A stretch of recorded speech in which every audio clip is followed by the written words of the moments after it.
Muito bem. Estamos aí quase finalizando o mês de janeiro. Mês de janeiro, já hoje, dia 24, já vai tomando o seu rumo.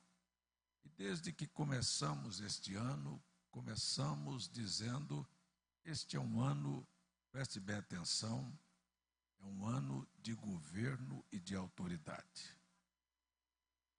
É um ano de governo e de autoridade. Deus, eu não sei se eu vou falar para alguém aqui, se isto é para alguém. Deus quer devolver a você o governo e a autoridade que Adão perdeu. Isto é a proposta da mensagem deste ano.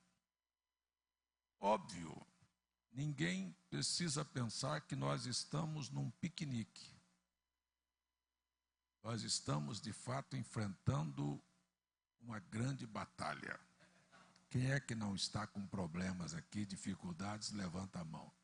Quem é que tem batalhas na sua vida e levanta a mão? Então, eu comecei esta semana, no início da semana, não sei se na segunda-feira, eu tive uma série de sonhos. Eu sonhei. Quando eu sonhava e terminava aquele sonho, eu acordava. Depois deitei novamente, voltei a dormir e o sonho continuou. O sonho continuou. E daqui um pouco eu acordei, levantei, fui ao banheiro, deitei e o sonho continuou. Então tive 3 ou 4 sonhos naquela noite, o mesmo sonho, dando continuidade ao mesmo assunto. E era que eu estava numa guerra. Eu estava numa guerra e a guerra se tornava muito forte, mas eu estava descansado. Eu não sabia como havia tanta paz, tanto descanso no meio de tanta guerra. E daqui um pouquinho Deus abria uma porta, um meio, e a gente tinha uma vitória extraordinária. Aí acordava, dormia e outra guerra surgia. E a mesma sequência, em momento algum, naquele sonho eu estava apavorado. Em momento algum eu vi derrota. Eu vi sempre uma oportunidade e daqui um pouquinho Deus nos dava a vitória. Quando eu acordei de manhã, eu tenho o costume, deixa eu falar isso bem claro para não ficar torcido, de levantar de manhã e pegar a Bíblia. É onde eu pego a Bíblia, eu abro, não é aquele de botar o dedo, vou ver o que Deus quer falar comigo, não. Eu pego a Bíblia e abro e leio 2, 3 capítulos, para depois 4, depende, né? Para depois ir orar. Esse é um hábito meu, é um costume que eu tenho. Quando eu acordei, na manhã da terça-feira, eu abri minha Bíblia no capítulo 27 do livro de Atos. E o capítulo 27 do livro de Atos fala sobre uma viagem que Paulo fazia de Cesareia até Roma.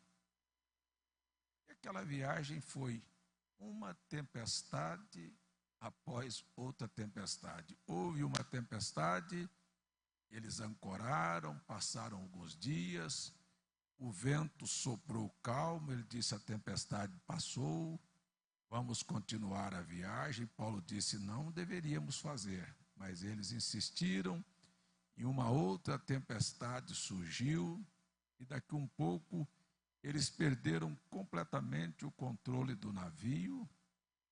27 de Atos. E, por fim, uma tempestade soprou tão forte que eles passaram 14 dias na voragem do mar sem saber onde estava, não aparecia nem a lua, nem o sol, nem estrelas, eles não sabiam onde estavam.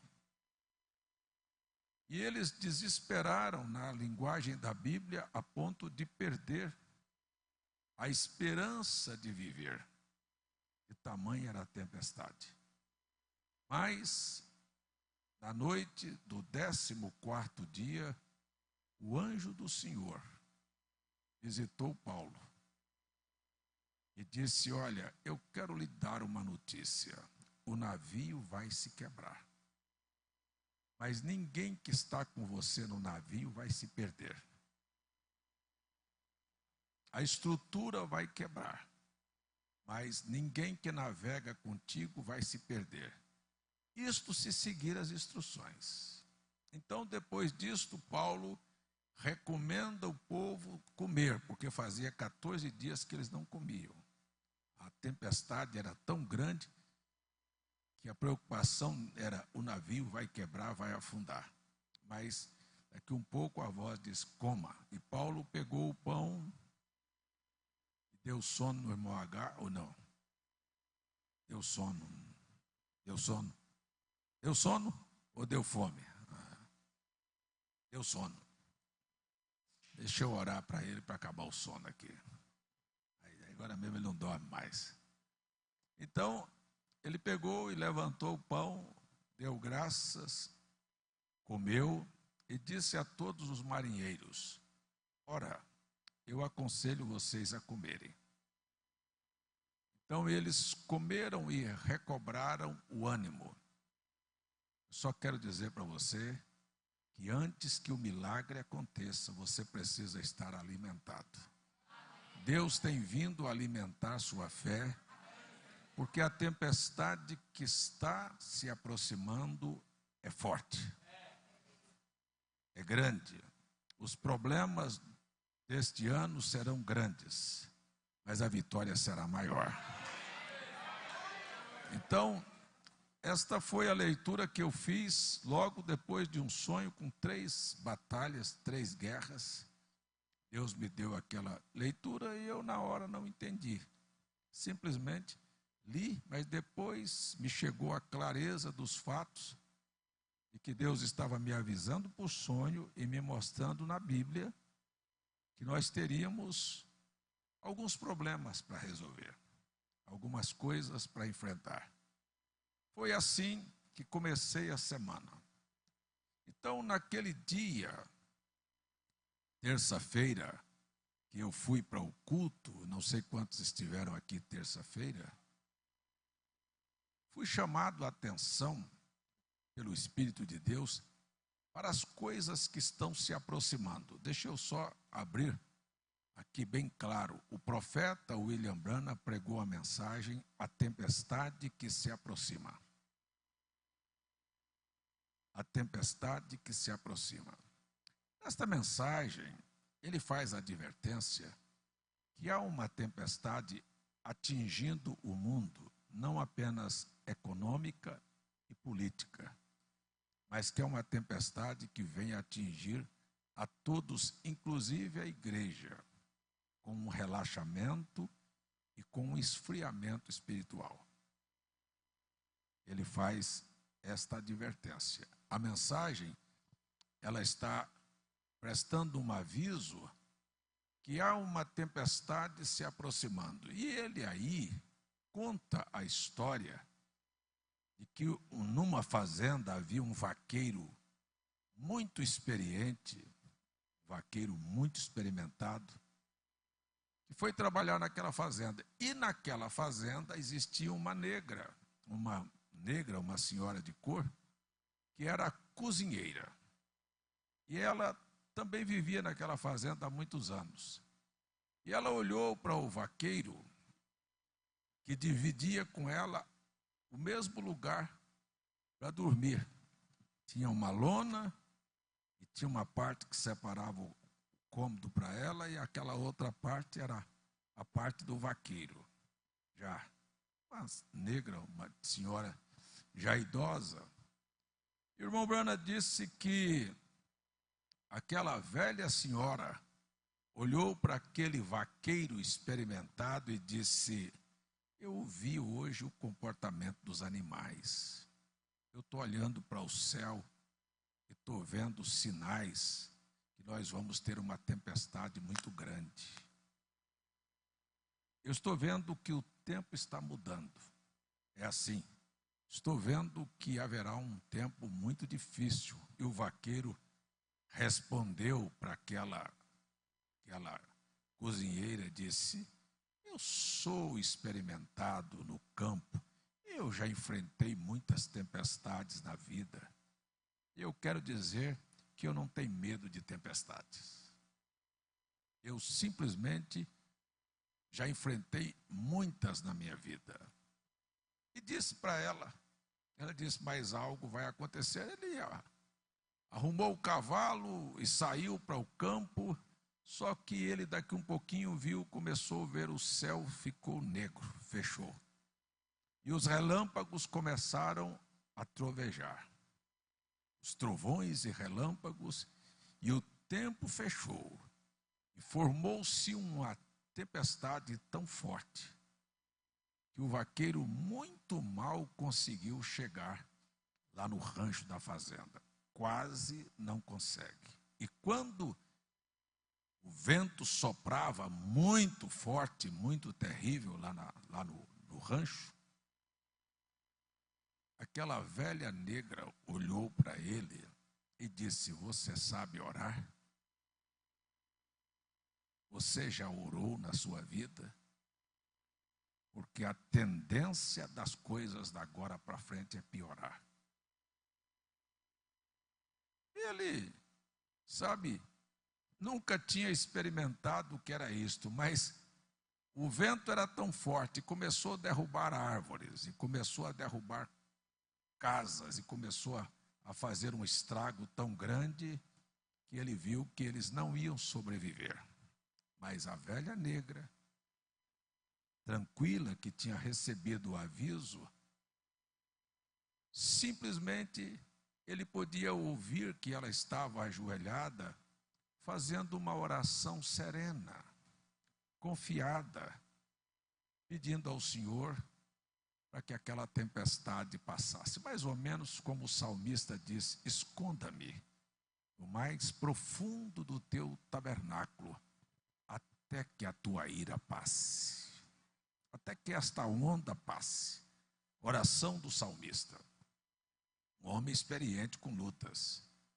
Então, o certo é que quando o vaqueiro experiente viu que não havia sobrevivência, ele aprendeu a orar.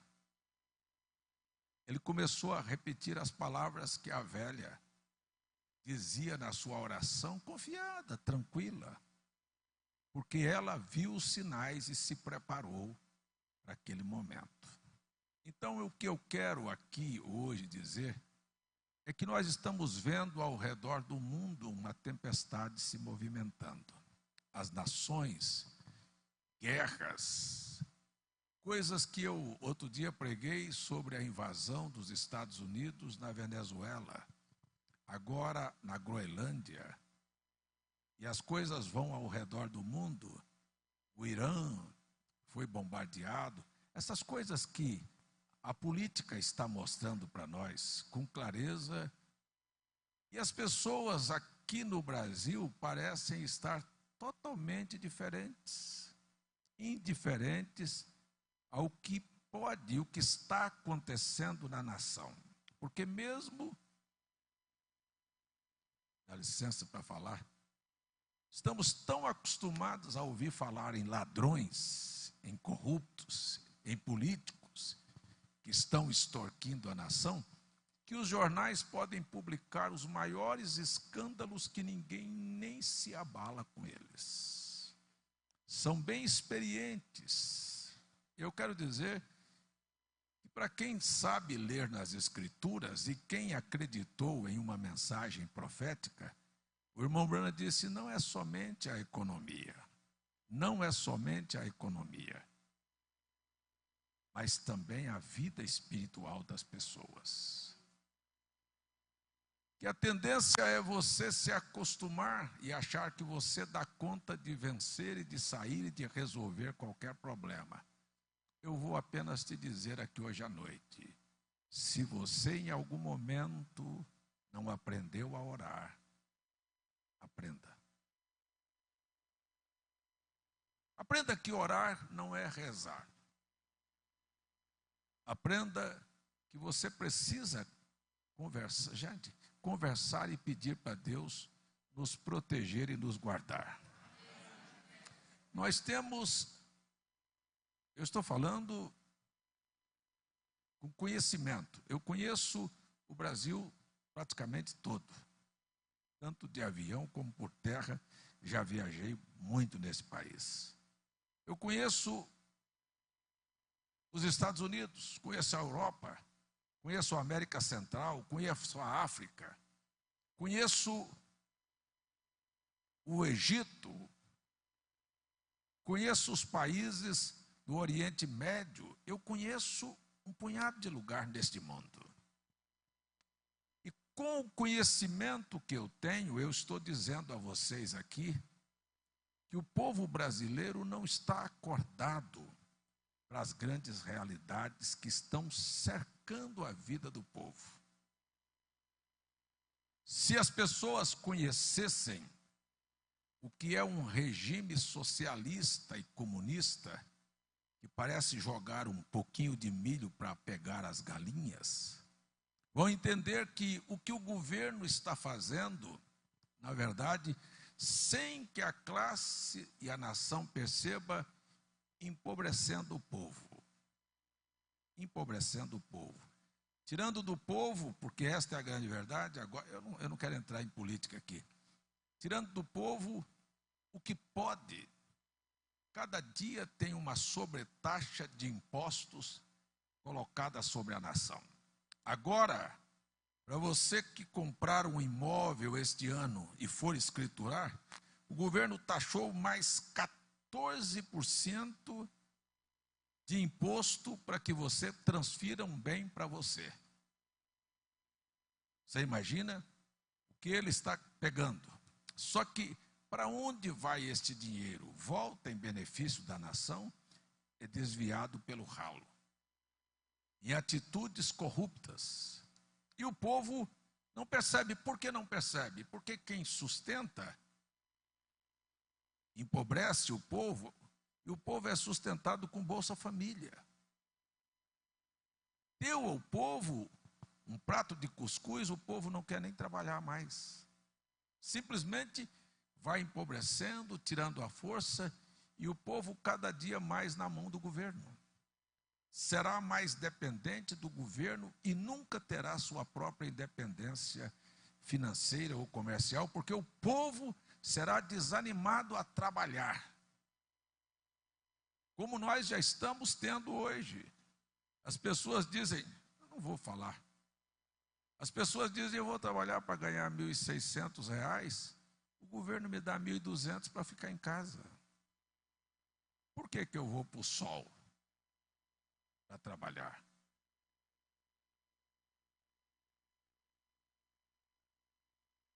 O comércio está sofrendo, a sociedade está sofrendo, e alguns não estão vendo. E os que estão trabalhando estão produzindo para aqueles que não trabalham.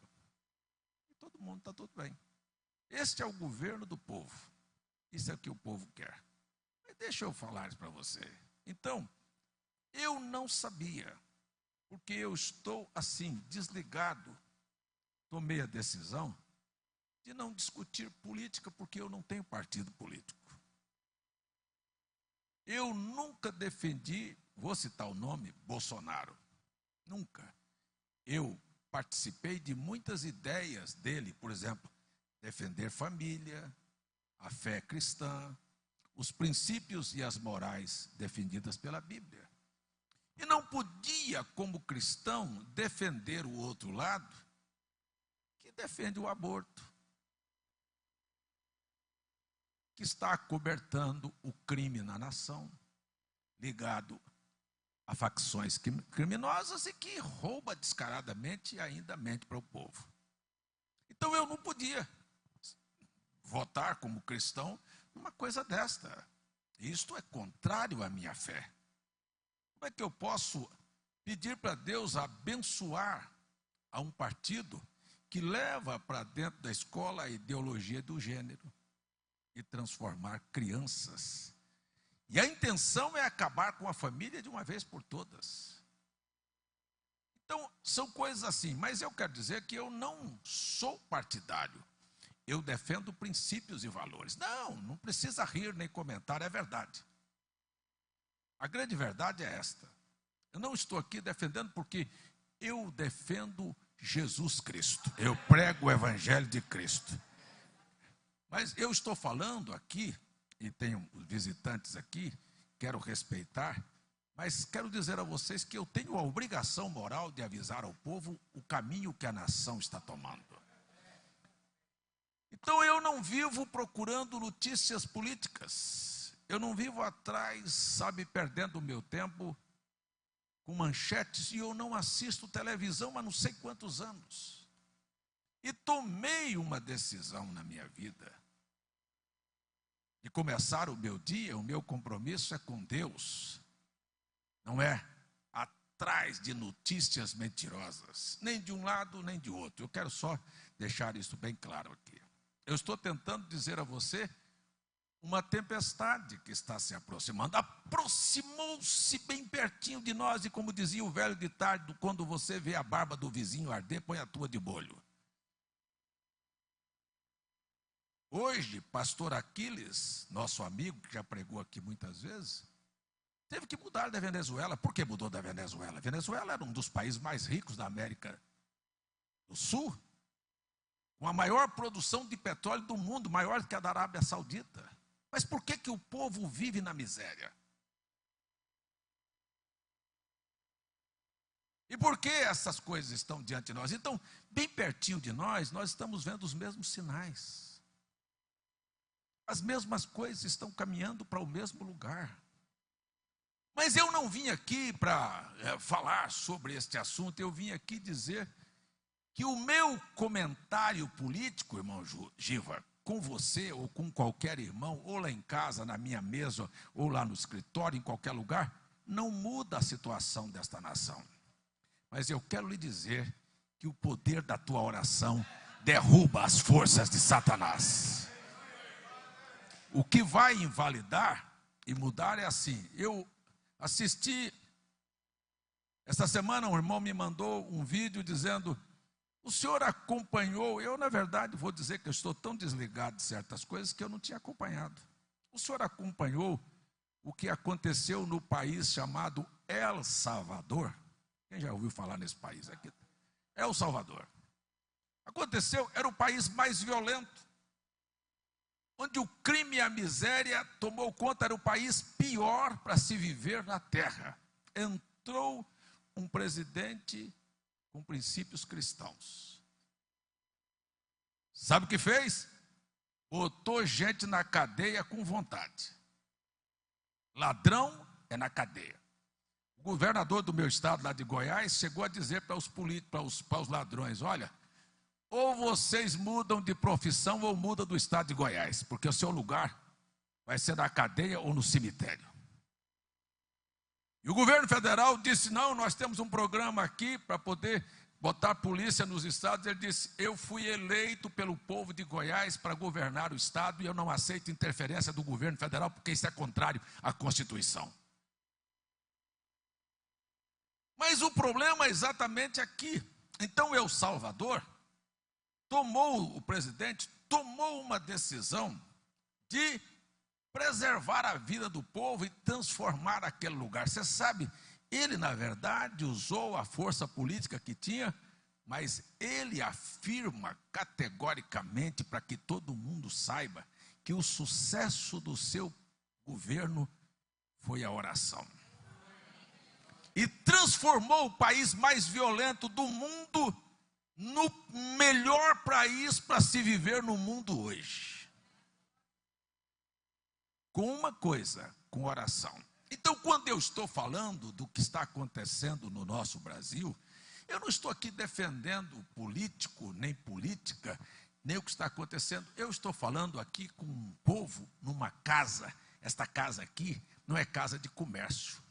Esta aqui não é uma casa de passeio, isso aqui não é uma casa de brincadeira, isso aqui é chamado de casa de oração. Eu estou chamando você para orar pela sua nação. Tem uma tempestade se aproximando, e se você não sabe orar, comece a orar. Você tem um futuro, você tem uma manhã, você tem filhos, você tem família. Você não quer ver a desgraça e a moralidade e a injustiça e a violência aumentar? Então dobre o seu joelho, levante a sua voz e faça um clamor. Estão me ouvindo? Então eu não sabia.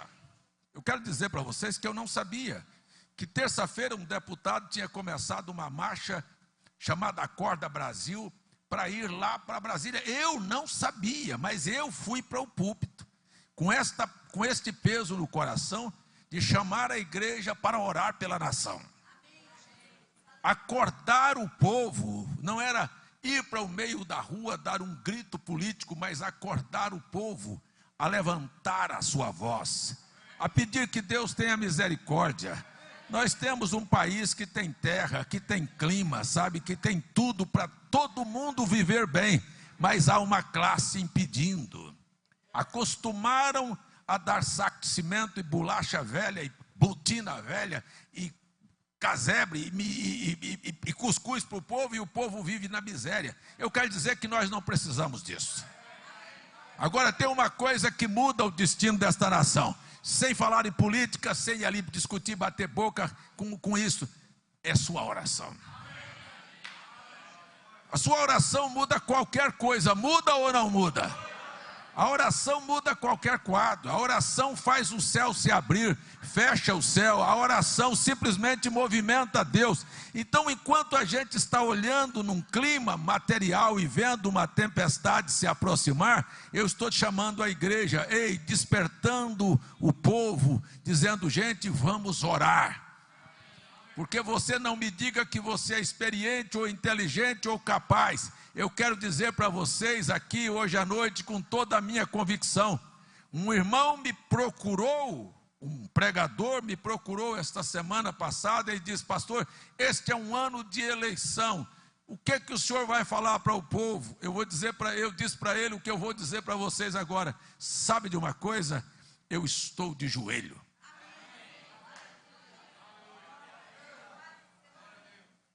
Que eu respondi para aquele pregador, ele disse: eu vou dizer para a igreja que eu estou orando, porque naquele dia que aquele pastor me perguntou isso, aquele pregador me perguntou isso, eu tinha dobrado o meu joelho quando eu levantei da minha cama de manhã. Eu não tinha ido para o celular para perguntar sobre opinião de jornalista, não, eu tinha dobrado o joelho e tinha clamado por esta nação. Então eu levantei terça-feira um clamor, uma oração por esta nação, para que Deus nos guardasse desta tempestade que quer e que está vindo para destruir, desmoralizar, acabar com tudo aqui. Esta é a grande verdade. É a verdade. A Venezuela tinha uma cara de uma fachada. Deixa eu só dizer só mais isso.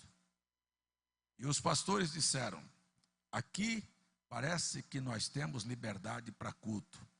Mas se qualquer pessoa falasse deste tanto do governo, a igreja era fechada e proibido de se falar. Então, na verdade, isso não é liberdade, isso é uma hipocrisia. Aqui nós temos liberdade ainda hoje à noite. Eu estou falando isso aqui, sem nenhum medo. Eu estou na internet falando agora com a igreja de Brasília, falando com milhares de pessoas, falando com vocês aqui, sabe? E dizendo para todos eles: não sejam políticos, não sejam cegos, não tenham paixão por nada de política, cuide da sua vida, e a única maneira e a arma que nós temos na nossa mão é a sua oração. Eu acredito em Jesus, e Jesus disse a mim e a você que se nós nos juntarmos 2 ou 3 e fizermos uma confissão aqui na terra e concordarmos aqui na terra, lá no céu fica concordado. Você quer a miséria? Quer a destruição da sua família? Quer a moral acabada? Quer que os bandidos governem esta nação? Não, este é um ano em que Deus chamou para você governar, para você ter autoridade, para você clamar pelo nome de Jesus e as portas e as coisas serem mudadas. Este é o assunto que eu estou levando adiante. Aleluia! Então, na verdade, o que vai acontecer e as coisas que seguem na sequência serão apenas resultados, seja lá o que for. Estou antecipando, estou falando de 3 sonhos que eu tive essa semana na sequência. Estou falando assim: e o que vier no seu caminho, e dê sua atenção aqui, e a hora que tiver qualquer coisa se levantando, lembre-se que você estava aqui hoje à noite e que eu te avisei que a tempestade viria. É só isso. O recado é só este. Então, seja lá onde for. Ah, não, mas pastor, surgiu um problema aqui na minha família. Eu estou te avisando que a tempestade haveria de vir. Surgiu numa conversa e eu estou tão desanimado de trabalhar. Eu estou te avisando que uma tempestade haveria de vir. Eu estou até com preguiça, sabe, de ir à igreja, de cantar, de orar. Eu estou te avisando que haveria uma tempestade. Vocês estão me entendendo? Eu estou aqui hoje à noite trazendo uma mensagem profética para você, dizendo a você que há uma tempestade. E não importa de que lado ela venha, se é financeiro, se é política, se é moral. Simplesmente eu quero dizer para você que quando alguma coisa está acontecendo aqui, ali também está acontecendo. Se houver uma manifestação aqui nesta terra, você não precisa pensar que está acontecendo aqui porque é um acaso. Não, eu quero lembrar a você que tanto Deus como o diabo, ele só age aqui se ele tiver corpos humanos para agir.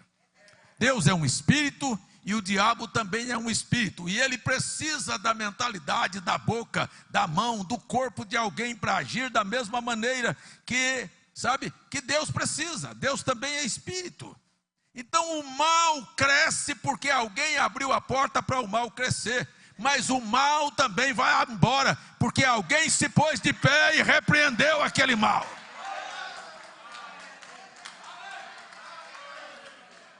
O trabalho e a função da igreja, sabe, é exatamente neste. Eu poderia dizer que eu fui visitar uma família uma vez e eu não sabia nada, não conhecia. Era a primeira vez que eu estava indo naquela casa e eu fui chamado, estava de viagem, disse: durma lá em casa. E eu fui dormir lá. Quer dizer, eu fui passar a noite lá, porque não conseguia dormir. Havia uma pressão tão diabólica naquela casa, naquela região, que eu não conseguia conciliar o sono. Sabe, quem aqui já conhece aqui a presença de Deus? E quem aqui conhece a presença do diabo aqui? É algo que te incomoda, que te traz uma repugnância. É algo que você não sabe explicar, porque a presença de Deus, ela acalma, ela alivia, ela conforta, ela anima, ela te dá uma inspiração. É assim ou não? Mas o diabo não. A presença dele é horrorosa. E eu não conseguia dormir, a noite toda tentando dormir e não conseguia dormir. E aí de manhã eu levantei e, sem entender nada, existiam 2 famílias que moravam ali. Eu fiquei no meio do terreno e levantei minha mão para o céu. Comecei a orar. Eu não sabia nada. Eu não entendia nada. Eu simplesmente comecei a orar. Pedi que Deus tivesse misericórdia e que alguma coisa fosse feita. E aquela coisa horrorosa, aquela pressão. E saí daquilo. E mais tarde encontrei o morador da outra casa. Eu estava dormindo numa casa e tinha um morador da outra casa. E o morador da outra casa chegou a mim, Gil, assim, ó, e disse: pastor, Deus mandou o senhor aqui. Assim mesmo. Porque eu estou lá em casa com uma faca afiada para matar meu genro. Eu estava dormindo na casa do genro dele. E Deus mandou o senhor ali para aplacar aquilo, porque na verdade eu iria matá-lo, só que eu estava no meio ali, e consegui pela graça de Deus. Passei a noite sem dormir, mas aquele mal foi banido, aquele projeto não se concluiu. Eu estou aqui dizendo, a nação, a minha Bíblia disse que há um espírito que deseja. Não, pera aí um pouquinho, eu quero falar com você. Você tem alguém aqui tão tolo que acha que o diabo está desejando o seu bem? Se ele tiver com uma pessoa morrendo lá no hospital do câncer, morrendo, comido, doendo, gritando, ele está feliz. Se ele tiver com alguém preso lá, um estuprador, ele está feliz, porque ele levou aquela pessoa àquilo. Se ele tiver sua família numa tempestade, ele está feliz. Se ele vê você quebrado, sem dinheiro nem para se alimentar, ele está feliz. A felicidade dele é ver a desgraça dos outros. É a coisa que ele mais faz. Às vezes ele joga um bocadinho de farelo para os incautos ir para aquele farelo, para depois ele rir da sua cara. Mas tem uma coisa que eu quero lhe afirmar: se tem alguém que deseja a sua felicidade, a sua paz, a sua saúde, a sua alegria, a sua família, bem, a sua saúde, este se chama nosso Senhor Jesus Cristo.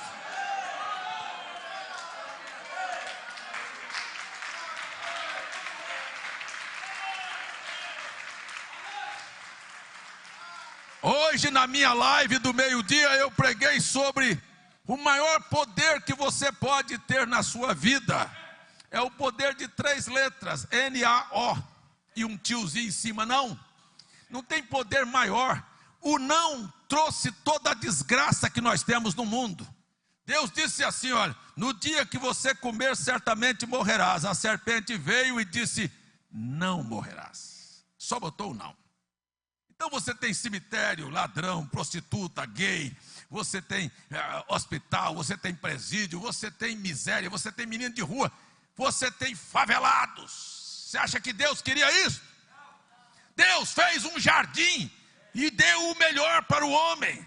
E eu estou dizendo que quando ele deu o primeiro verbo que Deus conjugou na Bíblia foi dominai. É o verbo dominar, é o verbo governar. E Deus disse para você fazer isso. Deus não disse e não deu ao homem favelas, tristezas, dores. Isto é produto do diabo que disse não. E ele derrubou. Mas eu quero dizer que existe um não também que faz você se levantar. Não a tudo que está errado. Do jeito que o não para as coisas de Deus trouxeram a miséria, o teu não vai te colocar de volta no governo e na autoridade. Não, o poder do não, não adulterarás, não mentirás, não furtarás, não roubarás, não dirás falso testemunho, e não invadirás a propriedade do teu próximo. O não é poderoso para cercar, botar limites e botar você no governo novamente. Mas quando você tem um pai que não tem coragem de dizer não ao seu filho, você terá um filho como nós estamos na sociedade hoje. As nossas escolas estão proibidas em reprovar uma criança. A senhora é professora, sabe disso. Não se pode. Não, senão aquele menino vai ficar complexado. Como é que você passa uma coisa de ano sem saber nada? Não sabe, volta para aprender. Não tem capacidade, não vai. Mas aonde está? Para você ver a complexidade do assunto, me desculpe, eu estou. Mais uma vez você fala e acaba entrando num viés político. Como é que eu vou aceitar, hein? A ideia das cotas, que isso aqui você é negro, você não sabe nada. Aqui, este aqui é branco, este aqui sabe, ele passou porque ele é branco. Você, como não passou porque é negro, você vai entrar porque nós somos protetores dos negros. E você que é branco aqui sabe, fica fora. Agora vá lá. Estou falando e convido a cada pessoa aqui, vá lá na universidade e veja a classe de gente que está lá. De saias, cabeludo, fumando, maconha, prostituindo, bagunçando, formando greves, quebra-quebra, mas os que sabem ficam fora. Não é não, gente. Não tem, aprenda a dizer não. Então é uma nação de gente mimada, que não pode se falar mais nada, porque todo mundo se ofende com qualquer coisa. Nós precisamos ter a clareza de entender que Deus não está nem aí se você vai ou não aprovar, mas Ele vai dizer não para tudo que está errado na sua vida. Eu não quero tua doença, eu não quero tua família desmoralizada, eu não quero você triste, eu quero você alegre. Esse é o Deus da Bíblia. Não é o Deus dos que querem um mimimi, não. Deus quer que você crie seus filhos assim. Diga não para o seu filho. Olha, não, meu filho, você não vai sair, você não vai beber, você não vai fazer. Dê ordens, bote limites. E na igreja da mesma maneira. As coisas precisam caminhar assim. Ou então você só quer que Deus fala, tá bom, eu te entendo, eu te compreendo, eu vou te aceitar. Não, Deus te aceita do jeito que você é. Mas chega aqui e diz, pode largar o erro agora. Até aqui eu vim aqui, eu te perdoo por tudo que você fez, falou, pensou. Mas venha cá, essas coisas não podem ir na sua vida daqui para frente. Estão me ouvindo? Não pensa que Deus vai dizer, sim, meu filho, tadinho de você, eu te entendo. Ele vai dizer, vem cá, vamos acertar as contas. Então a minha palavra aqui hoje à noite, neste sábado aqui, é chamar você apenas para uma coisa. Dizer não para o que está errado. Não tem que discutir. Deus não ficou discutindo com ninguém, Deus nunca discutiu. Ele disse apenas uma coisa e seguiu. Se você quiser seguir outro caminho, siga, não tem problema. Lá na frente as consequências são suas. Estou falando alguma coisa errada aqui, quando eu estou te chamando para ter uma vida de aproximação a Deus, para resguardar sua família, resguardar sua família, resguardar sua saúde, resguardar sua moral, resguardar o teu nome.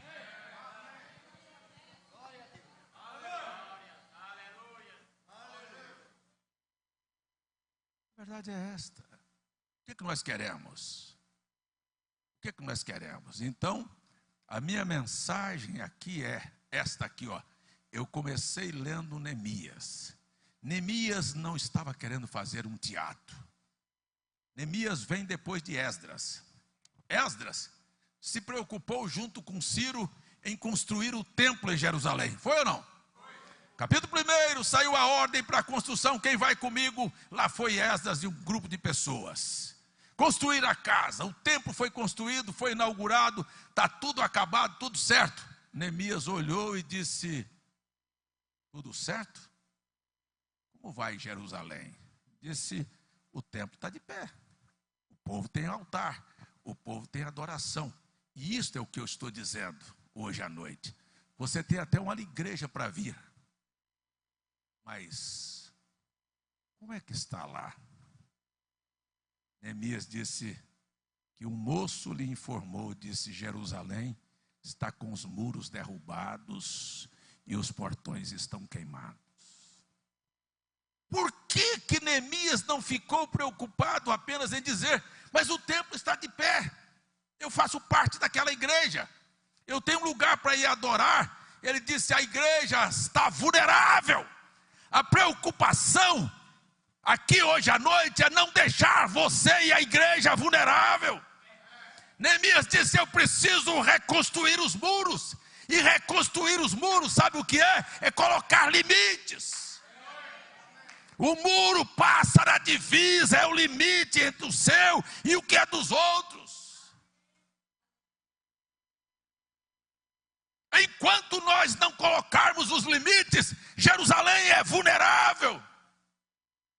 Jerusalém vai ser arrombada, ladrões virão, salteadores virão, qualquer um entra e faz o que quer. Mas nós precisamos cercar, vamos botar os muros e botar as portas e dizer, daqui, você aqui, passando por mim, você não entra. E é tão impressionante isso, porque mesmo quando Neemias, em tempo recorde, é criticado, não foi assim, ó, a escritura que a senhora mandou, é criticado, apareceu um Sambalate, apareceu um Tobias, para dizer, vocês estão tentando construir este muro aí, esta divisa aí, mas se passar uma raposa derruba. Ou seja, meu argumento é muito mais forte do que o teu. Neemias disse, sabe de uma coisa? Vem cá, vem cá. Chamou seu povo e disse, pegue a espada e pegue a colher, a ferramenta de trabalho, e vamos trabalhar. Deixe de escutar o que eles estão falando e vamos provar com as nossas ações que nós vamos colocar o muro.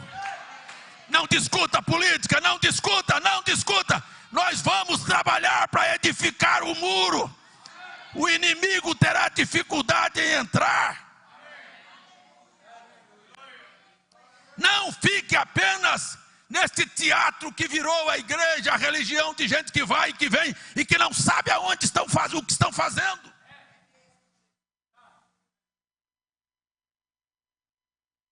E quando Neemias, é impressionante, gente, a Bíblia. E quando Neemias edificou o muro, colocou os portões, num tempo recorde, estava lá tudo pronto. Mesmo assim, os mercadores e aqueles que eram acostumados a tirar proveito, no dia de sábado, eles entraram na cidade. E eles começaram a forçar os judeus, oferecendo as suas mercadorias. E o povo esquecia o preceito de Deus com relação ao sábado. Ia comprar, ia vender. E Neemias parou e disse, o portão está ali, o muro está ali, mas os mercadores estão entrando ainda, estão quebrando o mandamento do Senhor, e a partir de agora não entra mais.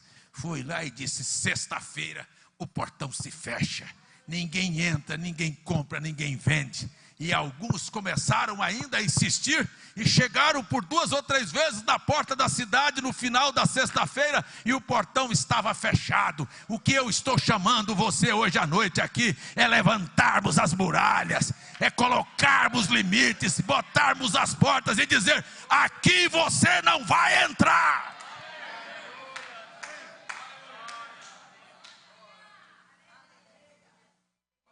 Alguém tem que tomar a decisão. Alguém tem que ter coragem de mostrar o que está acontecendo. Alguém tem coragem de dizer não. Eu não quero ser amigo seu. Eu quero ser amigo de Deus. Se Deus disse não, eu vou dizer não.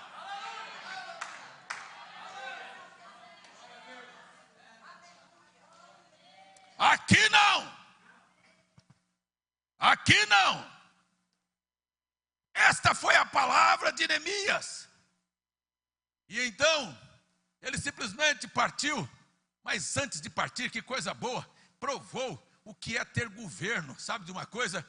Disse o rei, ei, por que você está triste? Ele disse, porque os portões estão quebrados e os muros estão derrubados. E o nome da sepultura dos nossos pais estão sendo desmoralizados. Ele disse, quanto tempo você precisa? A Bíblia não me diz quanto tempo. A Bíblia diz um certo tempo. E o rei concordou. Mas ele disse, tá bom, você tem o tempo que você pediu para ir fazer a reconstrução. Eu não sei quanto tempo você precisa. Mas Deus oferece tempo para cada um de nós aqui hoje. Quanto tempo você precisa? Quanto tempo você precisa para levantar limites da sua própria vida?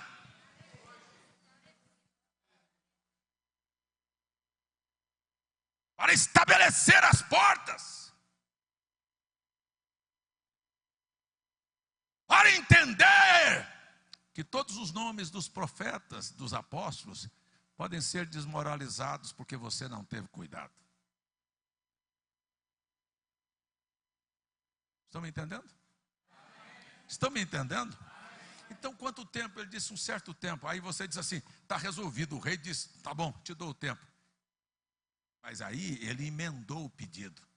Ele disse, não quero só tempo não. Eu quero madeira. Eu quero a mão de obra. Eu quero que você escreva uma carta, rei. Porque eu sei as dificuldades que nós vamos ter. Ele era organizado. Ele organizou o que ele precisava. Sabe o que ele pediu? Eu quero que você coloque uma guarda para me proteger, porque eu sei que a estrada vai estar cheia de assaltantes. Você quer saber de uma coisa? Nós precisamos de todas estas coisas. Nós precisamos de uma guarda. Não é simplesmente dizer eu quero um tempo, eu quero que você aprenda isto, que para fazer as coisas acontecer, você vai precisar de que Deus envie anjos no teu caminho para te guardarem dia e noite, porque o diabo estrutura planos, mas os anjos do Senhor destroem os planos deles.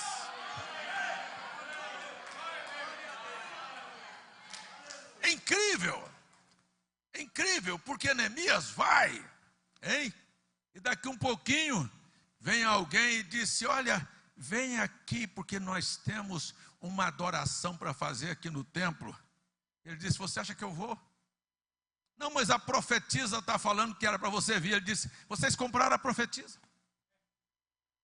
Não, venha se juntar a nós. Ele disse, não, eu não tenho tempo para isso não. Eu tenho uma coisa maior para fazer. Eu quero dar a cada um de vocês uma responsabilidade aqui hoje à noite. Orar pela sua própria nação, é orar pela sua própria casa, pela tua própria saúde, pelo teu próprio bem-estar, por uma manhã que pode ser uma desgraça se você achar que não deve orar.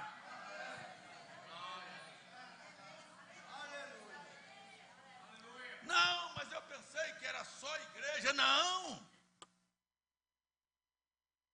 Não é só o templo, não. Nós temos alguma coisa que nós estamos precisando de proteção. Será que eu ouço o seu amém? É isto. E Neemias disse, tem mais uma coisa. Olha, quero dizer para você que o inimigo entrou no meio. Mas quando eles tramaram para matar Neemias, daqui um pouco Neemias disse, diga para eles que o conselho deles já foi revelado. Deus ainda tem anjos. Deus ainda tem alguém para poder avisar que o conselho deles vão falhar. Por isso eu quero terminar aqui agora com o Salmo 1. Se você quer ser feliz, ande na presença de Deus. O Salmo 1 diz, bem-aventurado o homem que não segue o conselho dos ímpios. Não siga conselho de ímpios. Eu não estou dando conselho de ímpios para você seguir um partido A ou B. Eu estou dando um conselho de Deus, dobrar seu joelho e orar para que as coisas não aconteçam de mal. Bem-aventurados que não seguem conselhos de ímpios e não andam no caminho dos pecadores e não se assentam na roda dos escarnecedores, mas têm o seu prazer na lei do Senhor e na sua lei meditam dia e noite.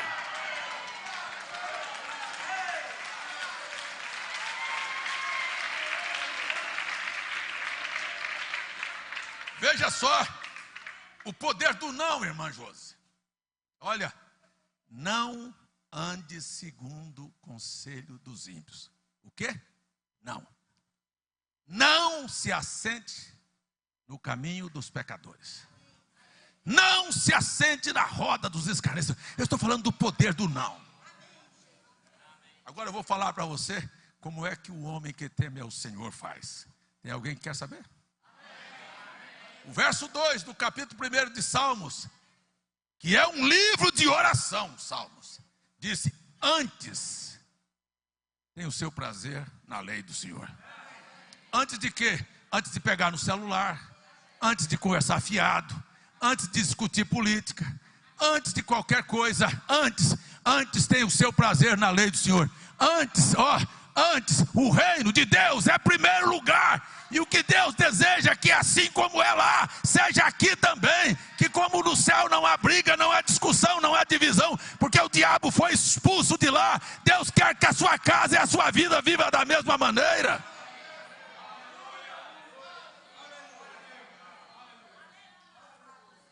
Antes, sabe, eu já disse, e com muita autoridade e governo eu posso dizer aqui, houve um tempo que eu acordava de manhã e tinha que desligar o celular porque o despertador tocou. Quantos aqui fazem isso? Mas quando você pega o despertador, você olha, tem um monte de WhatsApp. E aí você não vai mais pelo despertador. Você começa a passar as notícias e responder. E daqui um pouquinho você vai ver a notícia da política. E daqui um pouquinho você vai ver os crimes da cidade. Me diga onde foi que a lei do Senhor esteve antes de qualquer coisa na sua vida. Como é que você acha que Deus vai te ajudar e te abençoar se você colocou o reino de Satanás em primeiro lugar na sua vida?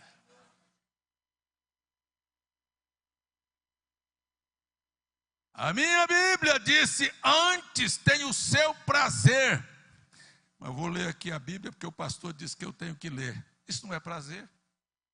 Você não engana a Deus. Você passa os olhos e lê um versículo, 2, um capítulo. Quando termina de ler, pergunta para você mesmo: o que foi que eu li? Você não leu, você apenas cumpriu uma regra ali, uma tabelazinha, passou para lá e para cá. Pergunta o que você leu, eu não sei nem o que eu li. Pergunte para você, quando você sair da sua oração, o que foi mesmo que eu pedi? Eu acho que é engraçado, porque às vezes eu falo isso, digo que o povo tem a mente curta. É engraçado, as pessoas oram depois que levantam, não sabem mais o que oraram. O que você orou ontem? Sabe que eu nem me lembro? Como é que eu pedi alguma coisa para você e esqueci? Eu vou lá pedir uma coisa para o governador, eu vou esquecer que eu pedi. O que é que você pediu? O que você creu? E o que você creu? Então espera. Então esteja firme, esteja certo. Eu pedi ontem. Não veio ontem, mas vai vir amanhã. Deus vai me ouvir. Tem alguém aqui para dizer: Deus vai me ouvir? Então Neemias pediu uma série de coisas.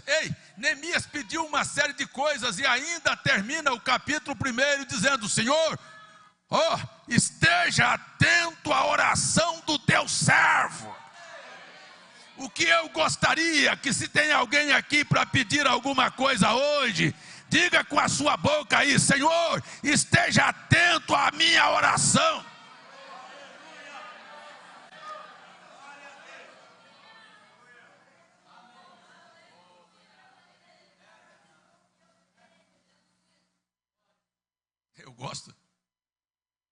Eu gosto de pregar, mas eu gosto de viver o que eu prego. Eu, quando oro e peço uma coisa para Deus, o mundo pode me dizer que está tudo errado, que Deus não ouviu, que vai falhar, que vai fracassar. Eu estou certo que aquilo vai acontecer. Mas foi o ano passado, e daí? Eu estou certo que vai acontecer. Eu estou certo que as coisas vão mudar. Sabe de uma coisa? Se ninguém nesta nação orasse, eu ainda oro. E se ninguém pedisse, eu ainda peço.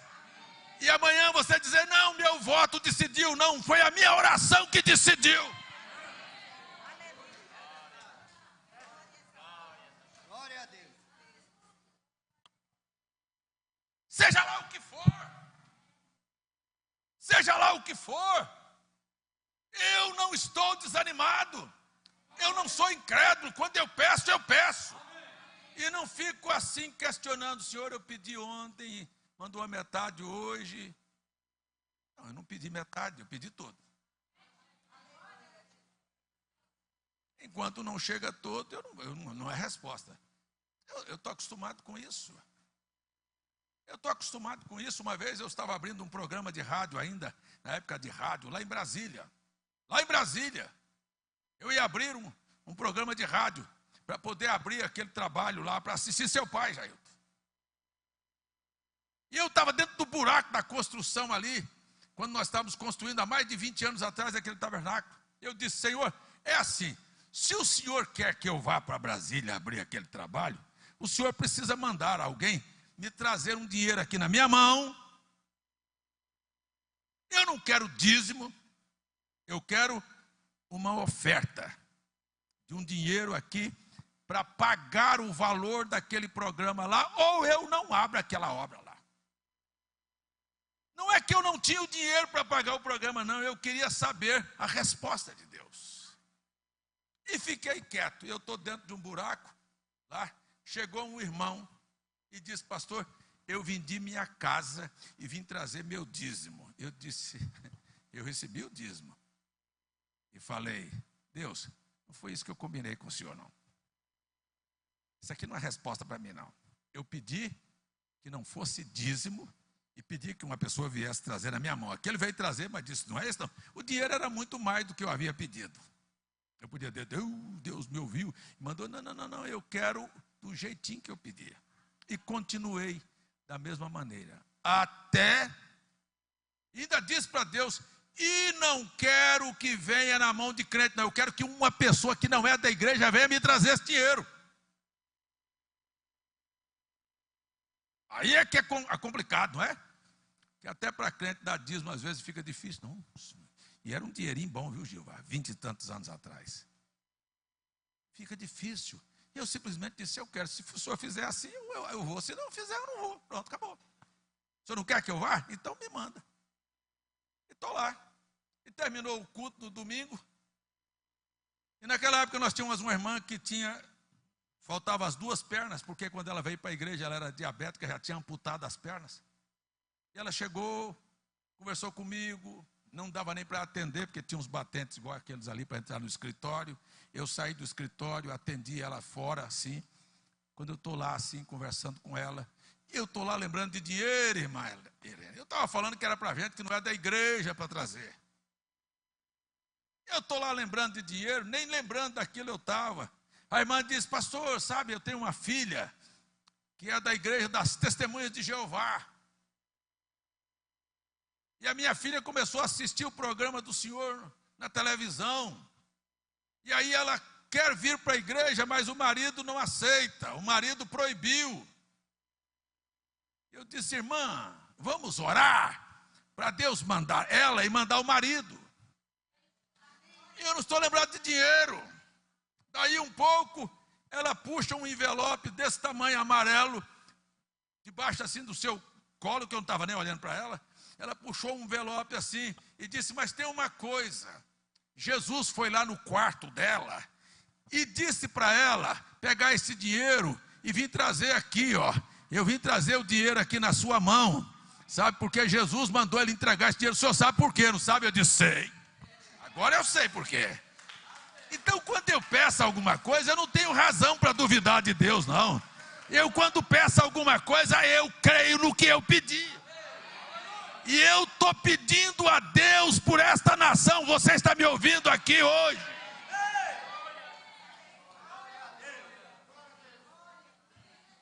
E estou precisando apenas de um que se junte comigo, que tenha a mesma classe de fé, que esteja confiado que Deus vai te ouvir, porque Ele abriu os seus ouvidos para ouvir você, na sua saúde, na sua família, nos seus negócios, e dá a você o direito de governar sua casa e sua vida. Eu queria só uma pessoa aqui dentro. Tem só uma aqui hoje à noite que acredita, como eu estou dizendo aqui para você, que Deus está precisando da tua oração.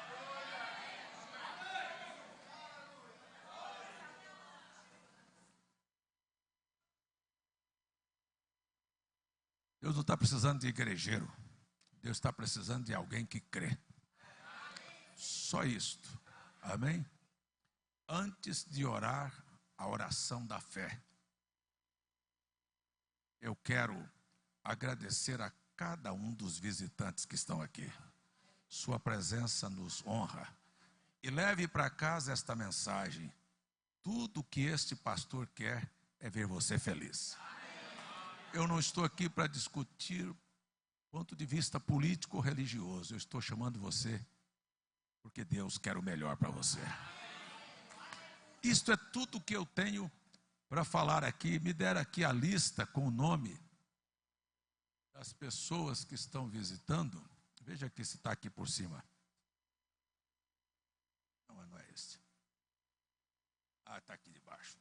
Olha, Pedro Laureno, Arnor, Sérgio, Alcineia, Thaís, Leromar, Davi, Bernardo, Lucas, Antônio, Maurício e Carlos. Estes são nossos visitantes aqui hoje à noite.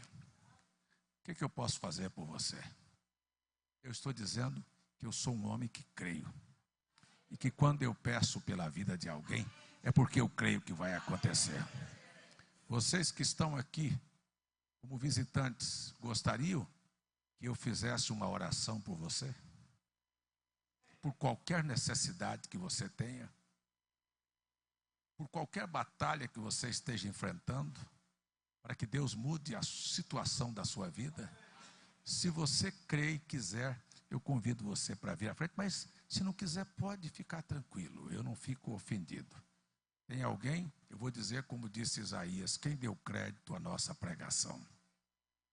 E a quem se manifestou o braço do Senhor? Pode vir, pode vir. Tenho muito prazer de orar por você, pela sua família, pela sua saúde, pelos seus negócios, pela sua alma, pela sua felicidade.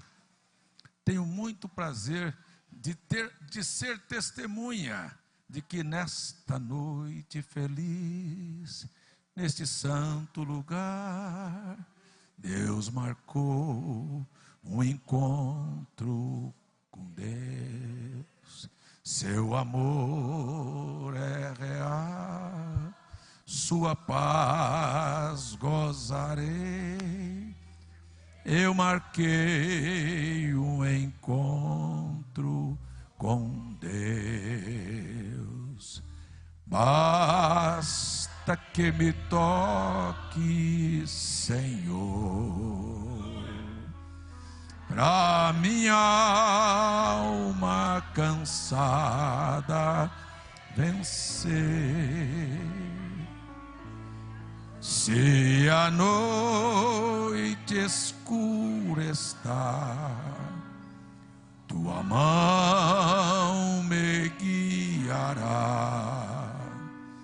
Basta que me toque, Senhor.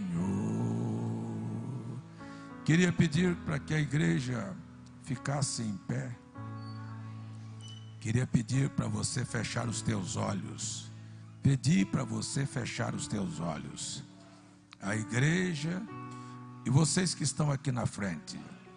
Não conheço a necessidade e a vida de nenhum de vocês. Não sei nada sobre a sua vida. Mas eu tenho absoluta certeza que Deus conhece cada um de vocês. Sabe o seu nome, sabe o seu endereço e sabe o que você precisa dele aqui hoje à noite.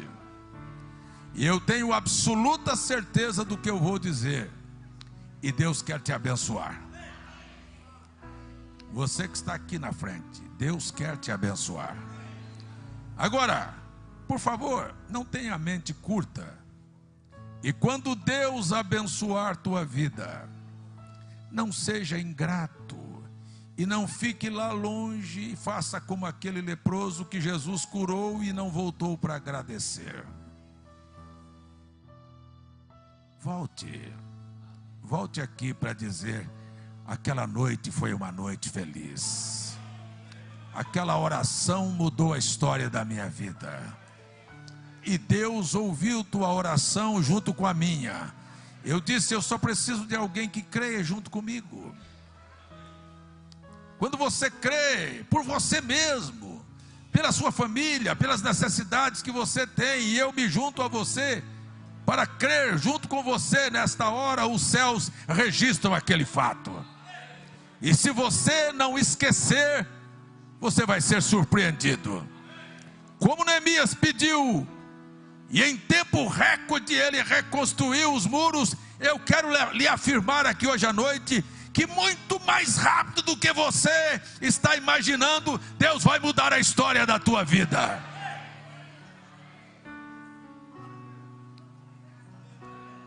Só queria que você voltasse aqui, para dizer: Deus mudou minha história, Deus mudou minha vida, Deus respondeu sua oração, nossas orações.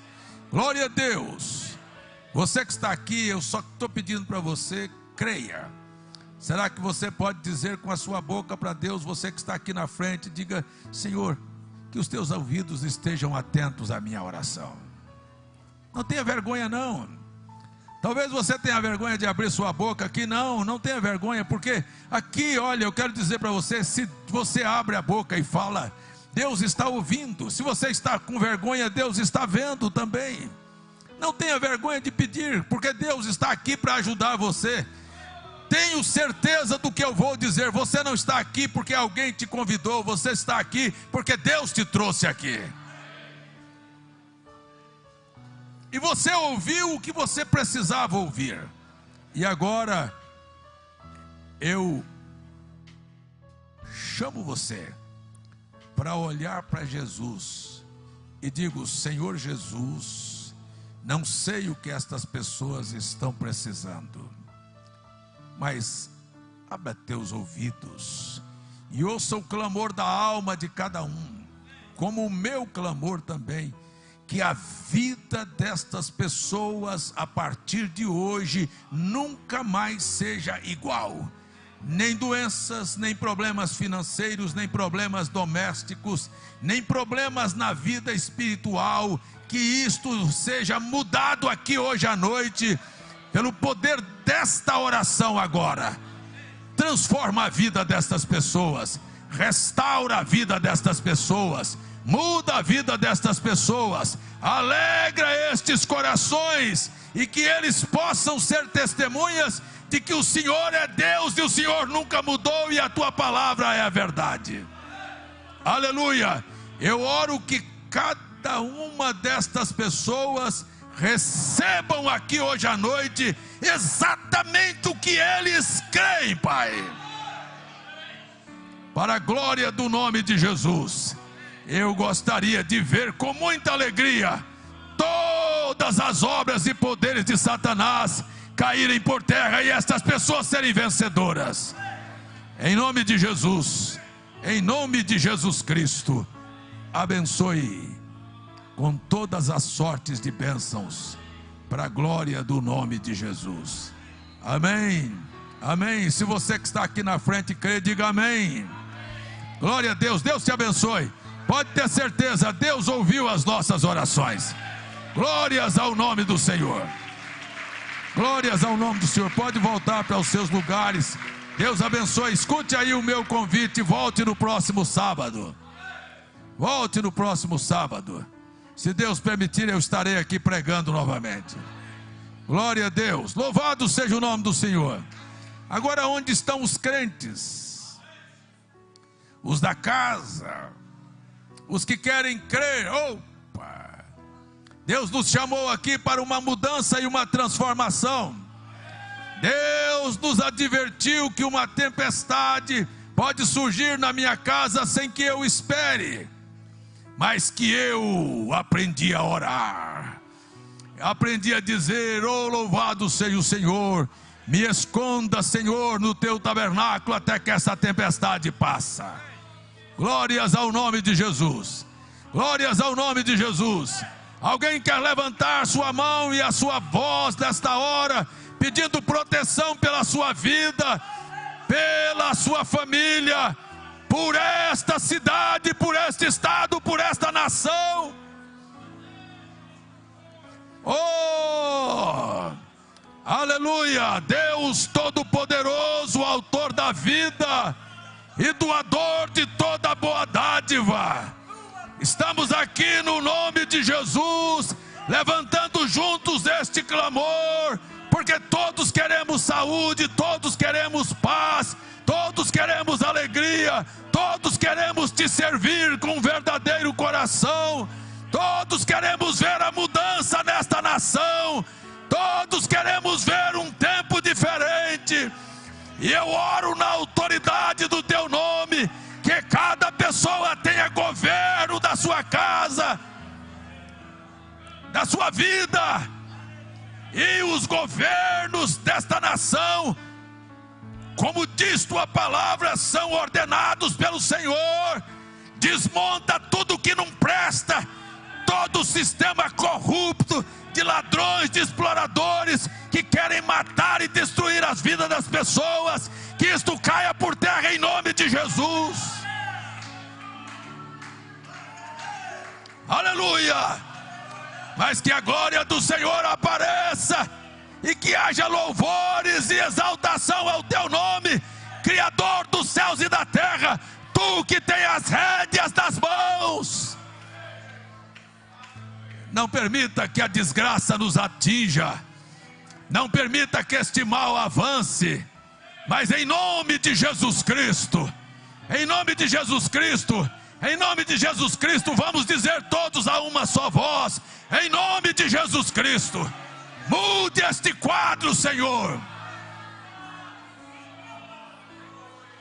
Aleluia, glórias ao nome do Senhor, glórias ao nome do Senhor, glórias ao nome do Senhor.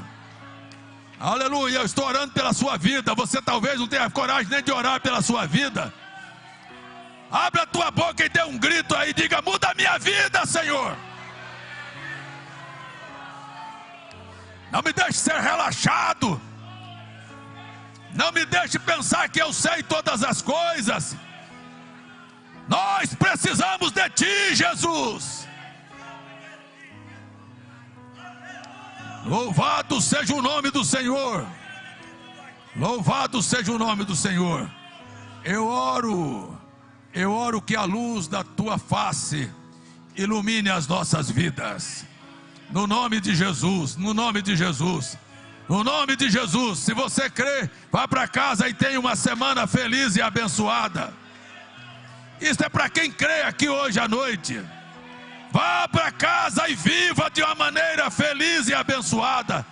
Tenha compromisso com Deus. Glórias ao nome de Jesus. Glórias ao nome de Jesus. Será que alguém aqui para levantar a mão e dar glórias a Jesus?